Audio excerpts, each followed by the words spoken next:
नमस्कार, 20 मिनट 20 खबर में आप सभी का बहुत बहुत स्वागत है। मैं हूं आपके साथ ऋषिका। अगले 20 मिनट में हम आपको 20 अहम खबरों से रूबरू कराने वाले हैं। तो चलिए शुरू करते हैं 20 मिनट में 20 खबरों का सिलसिला। बिहार के नवादा में दाह संस्कार के दौरान अजब गजब घटना हुई जो आपको हैरान कर देगी। ये तस्वीर नवादा की है, जहां धनार्जी नदी में अचानक आई बाढ़ में 10 लोग बह गए। हालांकि स्थानीय तैराकों ने रेस्क्यू कर सभी को बचा लिया और सभी सुरक्षित हैं। बताया जा रहा है कि चित्रकोली गांव से लोग शव जलाने पहुंचे थे। 80 साल के अर्जुन सिंह का शव डीजे के साथ नदी किनारे लाया गया। शव को चिता पर रखा ही गया था कि तभी नदी में अचानक बाढ़ आ गई। लोगों ने डीजे वाली गाड़ी पर चढ़कर बचने की कोशिश की, लेकिन धार इतनी तेज थी कि संभलना मुश्किल था। काफी कोशिश करने के बावजूद 10 लोग नदी की तेज धार में बहने लगे। राहत की बात ये रही कि नदी किनारे मौजूद तैराकों ने सभी को बचा लिया, लेकिन शव और डीजे वाली गाड़ी धार में बहती चली गई। अचानक आई बाढ़ से मौके पर अफरा तफरी मच गई, लेकिन स्थानीय तैराकों ने डूब रहे लोगों को पानी में कूदकर बचा लिया। फिलहाल सभी लोग सुरक्षित हैं। वहीं अंधेरा हो जाने से बुजुर्ग के शव को नहीं खोजा जा सका। सिर पर स्कूल का बैग और गले तक नदी का पानी। कुछ इस तरह से नौनिहाल अपने गांव से स्कूल जाते हैं। तस्वीरें झांसी मुख्यालय से 80 किलोमीटर दूर बंगरा ब्लॉक की है। राजगिरी प्राथमिक विद्यालय में पढ़ने वाले नौनिहालों के लिए पढ़ लिख कर भविष्य बनाने का सपना जान जोखिम में डालना ही तो है। गांव से इस विद्यालय की दूरी 3 किलोमीटर है। इस दौरान गांव और विद्यालय के बीच में एक छोटी नदी पड़ती है, जिसे पार करने के लिए ना तो कोई पुल है, न ही विद्यालय तक पहुंचने के लिए कोई दूसरा रास्ता। ऐसे में विद्यालय के लिए बच्चों को नदी में जाकर गर्दन तक पानी के बीच से होते हुए स्कूल पहुंचना पड़ता है। नदी को पार करने के बाद बच्चे पूरी तरह से भीग जाते हैं। इसके बाद विद्यालय आने से पहले 1 घंटे तक धूप में खड़े रहकर कपड़े भी सुखाने पड़ते हैं। आप भी सुनिए स्कूल में पढ़ने वाले बच्चों के जुबानी कितनी है परेशानी। हम लोग स्कूल से घर पर जा रहे हैं तो वहाँ पे बहुत पानी भरा है, तो रोज हम लोगों को ऐसा ही निकलने पड़ता है। रोड निकलना पड़ता है बेटा, दूसरी रास्ता नहीं है। नहीं। आप अपनी धुन में कहीं जा रहे हो या फिर किसी काम में लगे हो और अचानक आपके सामने कोई विशाल अजगर दिख जाए तो आपका क्या हाल होगा। जाहिर है एक बार की पसीने छूट जाएंगे और डर के मारे पांव कांपने लगेंगे। जी हाँ, सांपों में अजगर की प्रजाति सबसे खतरनाक होती है। अजगर अपने शिकार को जिंदा निगल जाता है। कई बार ये भारी भरकम जानवरों जैसे गाय, हिरण को भी कच्चा निगल जाता है।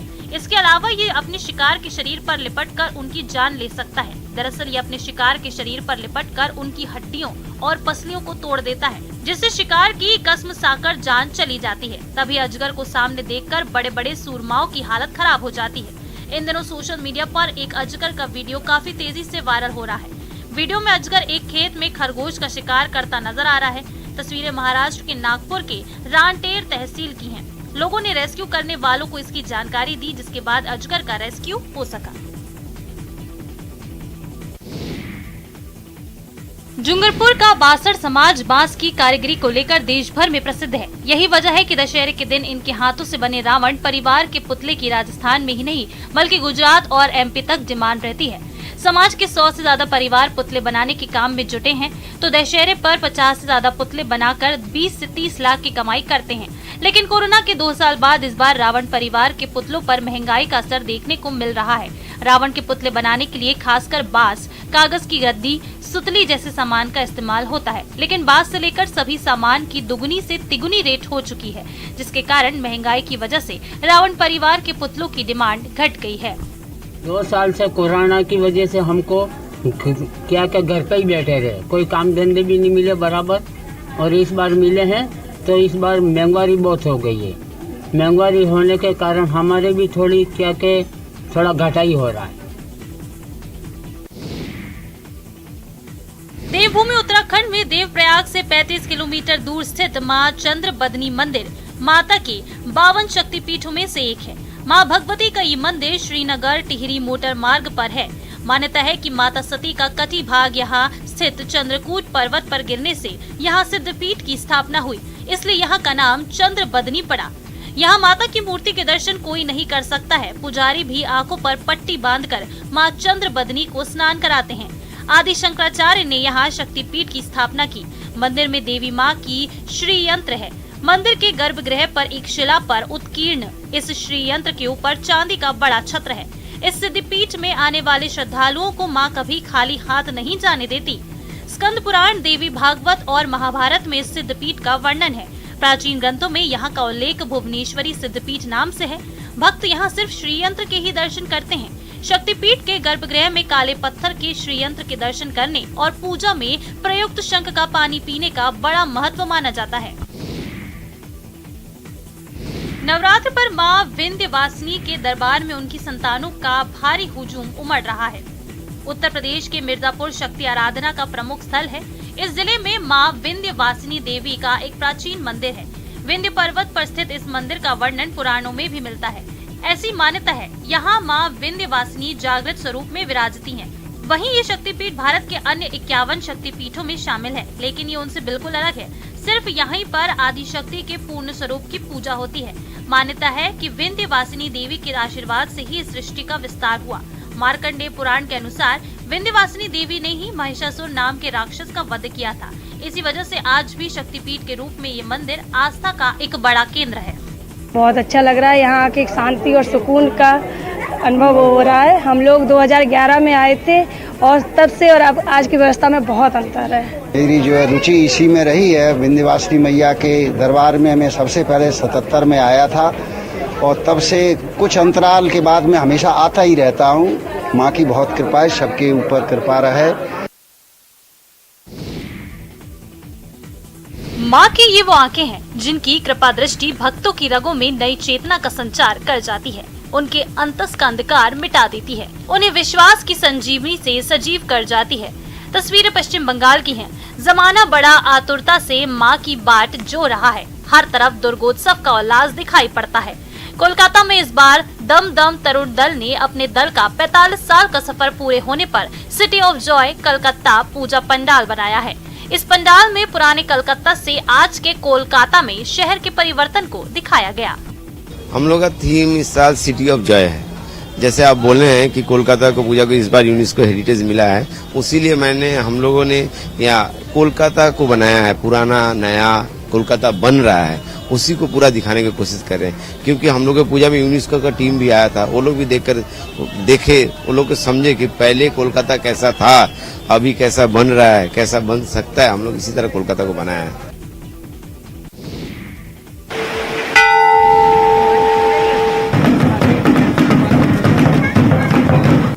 देवभूमि उत्तराखंड देवताओं के कई रहस्यों से सराबोर है। इन्हीं चमत्कारों और देव रहस्यों के बीच देवभूमि उत्तराखंड के रुद्रप्रयाग जिले के केदारनाथ की चोटियों से घिरा सरस्वती नदी के किनारे स्थित प्रसिद्ध शक्तिपीठ श्री कालीमठ मंदिर स्थित है। ये मंदिर समुद्र तल से 1463 मीटर की ऊंचाई पर स्थित है। कालीमठ मंदिर रुद्रप्रयाग जिले के प्रमुख पर्यटक स्थलों में से एक है। इस मंदिर को भारत के प्रमुख सिद्ध शक्ति पीठों में से एक पीठ माना जाता है। स्कंद पुराण में मां काली के इस मंदिर का वर्णन है। कालीमठ मंदिर से 8 किलोमीटर की खड़ी ऊंचाई पर स्थित दिव्य चट्टान है, जिसको काली शिला के रूप में माना जाता है, जहां पर महाकाली माता के पैरों के निशान मौजूद हैं। काली शिला के बारे में ये कहते हैं कि मां दुर्गा ने शुंभ निशुंभ और रक्तबीज दानव का वध करने के लिए काली शिला में 12 वर्ष की बालिका के रूप में प्रकट हुई थी। काली शिला में देवी देवताओं के 64 यंत्र हैं। मां दुर्गा को इन्हीं 64 यंत्रों से शक्ति मिली थी।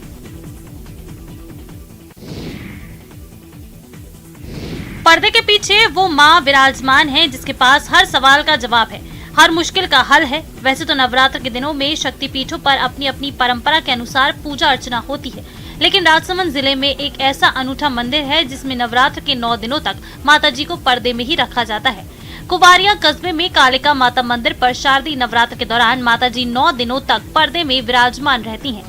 मंदिर के गर्भ के आगे लाल रंग का पर्दा लगा रहता है। केवल मंदिर के भोपाजी ही सुबह शाम आरती के लिए अंदर प्रवेश करते हैं, जबकि दर्शनार्थियों को बाहर से ही मां के दर्शन करने होते हैं। मंदिर से जुड़े लोग और भक्तगण 9 दिनों तक मंदिर परिसर में ही दिन रात रुककर मां की सेवा करते हैं। कालका माता मंदिर की स्थापना को लेकर भी अलग अलग मान्यताएं हैं। श्रद्धालुओं का कहना है कि करीब 350 साल पहले चित्तौड़गढ़ से एक बालिका बैलगाड़ी में सवार होकर कुवारिया के तकिया चौक पर आई थी। इसके बाद बालिका को किसी ने नहीं देखा। मान्यता है कि यहाँ आकर वो गायब हो गई। इसके बाद कस्बे वासियों ने माता जी के स्वरूप की जानकारी होने पर कालिका माता का मंदिर बनवाया। नवरात्र में माता के दर्शन के लिए उनकी एक झलक पाने के लिए श्रद्धालु दूर दूर से आते हैं। कहा जाता है कि माता अपने भक्तों की हर मनोकामना को पूरा करती हैं। विश्व हृदय दिवस पर उत्तर प्रदेश विधान भवन को लाल रंग से सजाया गया। हर साल 29 सितंबर को विश्व हृदय दिवस के रूप में मनाया जाता है। ये एक अवसर होता है जब आप अपनी भागदौड़ भरी जिंदगी में कुछ देर ठहरें और सोचें कि कैसे आप अपने दिल का ख्याल रख सकते हैं और कैसे दिल का मानवता, प्रकृति और खुद के लिए इस्तेमाल कर सकते हैं। ये बात इसलिए क्योंकि हृदय रोगियों की संख्या में बेतहाशा वृद्धि हो रही है। डॉक्टरों के अनुसार कई बार दिल से संबंधित समस्या होने पर लोग उसे तब तक नजरअंदाज करते हैं जब तक वो गंभीर न हो जाए। इसलिए दिल की हिफाजत करना बहुत जरूरी है। आपको बताते चलें कि हर साल करीब 2 करोड़ लोगों की मौत दिल के रोगों की वजह से हो रही है। इसे अब लाइफस्टाइल से जुड़ी बीमारी माना जाता है, जिसे अपनी लाइफस्टाइल को सुधार कर बचाया जा सकता है। आदमी को हमेशा हेल्थी होना चाहिए, साइकिल चलानी चाहिए। जो हमारा रेड ब्लड सेल है, रेड ब्लड सेल हमारा जब तक चलता रहेगा तब तक आदमी की जुनून, एक विश्वास, एक परंपरा होती है, जिससे हम अपने कार्यों के साथ साथ अपने शरीर को भी स्वस्थ रख सकते हैं। पिरान कलियर स्थित विश्व प्रसिद्ध दरगाह हजरत मखदूम अलाउद्दीन अली अहमद साबिर पाक का 754वां सालाना उर्स शुरू हो चुका है। साबिर पाक के सालाना उर्स का आगाज मेहंदी डोरी रस्म के साथ हो चुका है। आपको बता दें कि कोविड के चलते पिछले 2 साल से पिरान कलियर में उर्स मेले में जायरीनों की संख्या कम रही। इस बार देश विदेश से आने वाले जायरीनों की संख्या में इजाफा हो सकता है।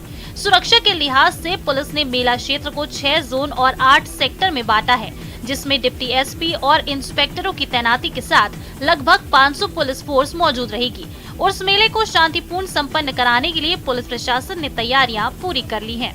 इस बार भी जो उर्स का है उसके हिसाब से हम लोगों के द्वारा पूरे उर्स क्षेत्र को करीब 6 जोन और 18 सेक्टरों में हम लोगों ने विभक्त किया है। इसमें डिप्टी एसपी, इंस्पेक्टर लेवल के अधिकारी जोनों में और सब इंस्पेक्टर लेवल के अधिकारी सेक्टर्स में नियुक्त किए जाते हैं। मंदिर, मस्जिद और कट्टरपंथी राजनीति को लेकर भले ही हिंदू मुस्लिम आमने सामने होते हों, लेकिन यूपी के अयोध्या में ऐसे भी मुसलमान हैं जो नवरात्र के दौरान दुर्गा पूजा में बढ़ चढ़कर भाग लेते हैं। अयोध्या जिला मुख्यालय से लगभग 40 किलोमीटर दूर मोतीगंज बाजार में श्री नव दुर्गा पूजा समिति के महामंत्री हैं मोहम्मद तौफीक। पिछले 17 सालों से माता दुर्गा की सेवा कर रहे हैं। समिति के महामंत्री के पद को धर्म से ऊपर रखकर मां दुर्गा की सेवा करते हैं। 2005 से मोहम्मद तौफीक श्री नव दुर्गा पूजा समिति के महामंत्री के पद पर बने हुए हैं। जब भी नवरात्र आता है, मां दुर्गा की स्थापना से लेकर विसर्जन तक तन मन धन से जुड़ जाते हैं। मोहम्मद तौफीक बताते हैं कि उन्हें मां दुर्गा की सेवा के लिए किसी धर्म की जरूरत नहीं है। सेवा ही सबसे बड़ा धर्म है। आरती से लेकर प्रसाद वितरण तक मोहम्मद तौफीक पंडाल में मौजूद रहते हैं। यहाँ की जनता, यहाँ के गांव के सारे समाज के लोग, इसमें जात या अलग किसी जात का कोई भेदभाव नहीं है, कुछ भी नहीं है। सारे सब मिल करके इस प्रोग्राम को जो है मिल करके करते हैं। वहाँ के स्थानीय लोग भी इनकी मां दुर्गा के प्रति भक्ति देखकर अभिभूत होते रहते हैं।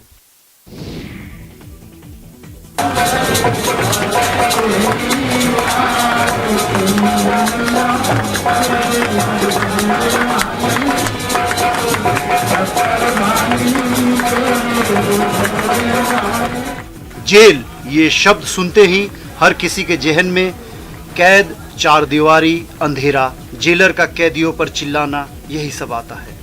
लेकिन बदलते समय के साथ ही जेल में भी कई तरह के बदलाव देखने को मिल रहे हैं। न सिर्फ जेल बल्कि कैदियों ने भी अपने आप को सुधारने का प्रयास शुरू कर दिया है। बदलते दौर के साथ जेल में बदलाव का कुछ ऐसा ही नज़ारा उत्तर प्रदेश के फर्रुखाबाद जिले की जेल में देखने को मिल रहा है। जेल के 70 बंदी व्रत रखकर देवी की आराधना कर रहे हैं और उन्हें पूजन सामग्री के साथ ही दूसरी जरूरी सुविधाएं भी उपलब्ध कराई जा रही हैं। पूजा पाठ में कोई खलल न पड़े, इस बात का जेल प्रशासन पूरा ध्यान रख रहा है। कैदी कारागार परिसर में ही मां भगवती की मूर्ति की पूजा अर्चना कर अपने दिन की शुरुआत कर रहे हैं। जिला कारागार में बंदियों की सुविधा के लिए नवरात्रे व्रत में मां शारदे की मूर्ति का स्थापित करवाई गई है। पहले दिन हमारे जिला जज महोदय, जिलाधिकारी महोदय, पुलिस अधीक्षक महोदय द्वारा पूजा अर्चना करके इसका शुभारंभ किया गया। नवरात्र में भक्त मां दुर्गा के 9 रूपों की पूजा करते हैं। उत्तर प्रदेश की राजधानी लखनऊ से सटे जिले बाराबंकी में भी कई दुर्गा मंदिर हैं। इन मंदिरों की अपनी अपनी अलग कहानी है। आपके टीवी स्क्रीन पर ऐसे ही अद्भुत दुर्गा मंदिर की तस्वीर है, जिसे सैलानी माता मंदिर के नाम से जानते हैं। यहाँ माता के दर्शन के लिए हजारों भक्त आते हैं। कहा जाता है कि मंदिर में दर्शन करने आए भक्त अगर यहाँ स्थित अभयारण्य में स्नान कर पूजा अर्चना करते हैं तो उनकी सभी मनोकामनाएं माता जरूर पूरा करती हैं। ऐसा कहा जाता है कि यहाँ हर रोज रात में माता सिंह की सवारी करके आती हैं, इसलिए मंदिर परिसर या उसके आसपास रात के समय कोई रुक नहीं सकता। माता सैलानी देवी मंदिर परिसर में एक अभयारण्य भी है। अभयारण्य की खासियत है कि यहाँ का पानी कभी नीचे नहीं जाता, पानी लगातार निकलता रहता है। मान्यता के अनुसार जैसे जैसे भक्तों की संख्या बढ़ती है वैसे वैसे इस अभयारण्य का पानी ऊपर आता जाता है।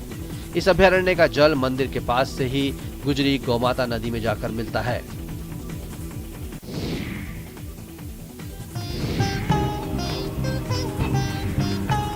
नवरात्र में भक्तों की ओर से मां दुर्गा को प्रसन्न करने के लिए तरह तरह के कठिन तप किए जाते हैं ताकि उनके जीवन में सकारात्मक बदलाव आए।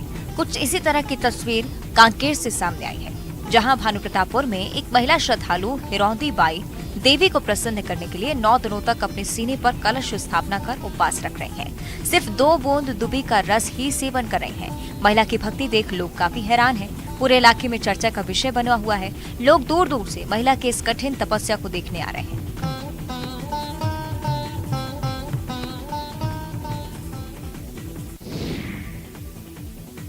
देश भर में दुर्गा पूजा की धूम है। विधि विधान से मां शक्ति की पूजा अर्चना की जा रही है, लेकिन एमपी के देवास में इसका अलग ही महत्व है। देवास ऐसा शहर है जहां 2 देवियां साक्षात विराजती हैं, जहां लाखों की संख्या में भक्त दर्शन करने पहुंचते हैं। साथ ही यहां रंगोली बनाए जाने का भी विशेष महत्व है।